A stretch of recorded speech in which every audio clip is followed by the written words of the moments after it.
नहमदुहु व नसल्ली अला रसूलिहिल करीम। आयतुल कुर्सी में इरशाद रब्बानी है, मन ज़ल्लज़ी यशफ़उ इंदहु इल्ला बिइज़्निही, कौन है जो उसके यहाँ उसकी इजाज़त के बगैर सिफारिश करे।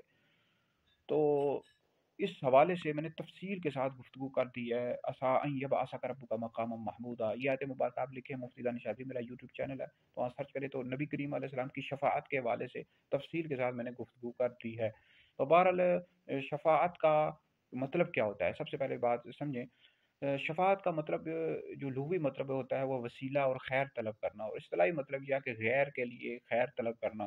तो अल्लाह रब्बुल इज़्ज़त की इजाज़त के बगैर कोई भी शफ़ाअत बिल्कुल भी नहीं कर सकता। अल्लाह रब्बुल इज़्ज़त इजाज़त देगा तब ही नबी करीम अलैहिस्सलाम शफ़ाअत करेंगे। तो अल्लाह की इजाज़त के बगैर कोई नहीं कर सकता। मन ज़ल्लज़ी यशफ़उ इंदहु इल्ला बिइज़्निही, अल्लाह की इजाज़त के बगैर कोई नहीं कर सकता, लेकिन अल्लाह जिसे इजाज़त दे। तो अल्लाह रब्बुल इज़्ज़त ने अपने महबूब अलैहिस्सलाम को शफ़ाअत की इजाज़त दी है। नबी करीम अलैहिस्सलाम शफ़ाअत करेंगे बंदों के लिए कि अल्लाह इनकी बख्शिश फरमा, मग़फ़िरत फरमा।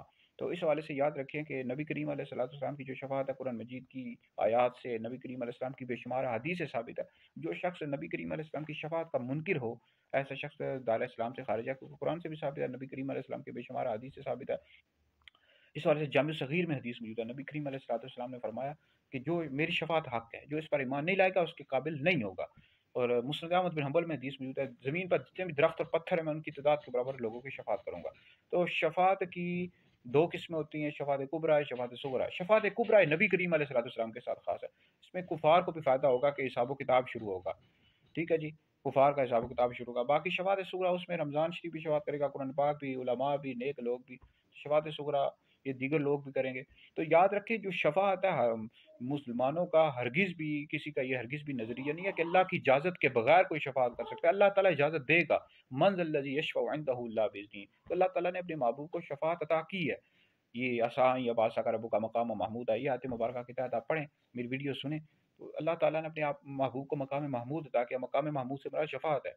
तो कुछ ऐसे बदबख्त हैं वो कहते हैं जी अल्लाह की इजाज़त के बगैर, अल्लाह की इजाज़त के बगैर कोई नहीं कर सकता ना। अल्लाह ने अपने महबूब को इजाज़त दी है, तो वो अपने महबूब अलैहिस्सलाम को शफ़ाअत अता की है, तो हुज़ूर अलैहिस्सलाम शफ़ाअत करेंगे। तो बहरहाल शफ़ाअत की फिर अक़साम है, ठीक है जी। यानी किन लोगों की सबसे पहले हुज़ूर अलैहिस्सलाम शफ़ाअत करेंगे, मुख्तलिफ इसकी यानी जो मदीना शरीफ में फ़ौत होने वाले हैं, जन्नतुल बकी में, और इस तरह और जो अफराद हैं, यानी किन की सबसे पहले शफ़ाअत होगी, वो भी तफ़ासील किताबों में मौजूद है, आप मुताला कर लें। तो बहरहाल अल्लाह रब्बुल इज़्ज़त अपने महबूब अलैहिस्सलाम की शफ़ाअत में से हमें भी हिस्सा अता करे, और हमारे भी नबी करीम अलैहिस्सलाम हमारी भी बख्शिश के लिए दुआ करें। तो हम ये उम्मीद रखते हैं कि अल्लाह रब्बुल इज़्ज़त जो है अपने महबूब अलैहिस्सलाम के सबकी हमारी भी बख्शिश व मग़फ़िरत फरमाए, तमाम मुसलमानों की, हमारे वालिदैन की, बहन भाइयों की, आल औलाद सब की बख्शिश व मग़फ़िरत फरमाए, नबी करीम अलैहिस्सलाम के सदक़े। तो नबी करीम अलैहिस्सलाम की शफ़ाअत बरहक़ है, कुरान से भी साबित है, नबी करीम अलैहिस्सलाम की हदीस से साबित है। तो अल्लाह की इजाज़त से ही नबी करीम अलैहिस्सलाम शफ़ाअत करेंगे। बहरहाल वीडियो सुने, दीगर लोगों तक पहुँचाएँ, ये आप लोगों के लिए बहुत बड़ा सदका जारिया है।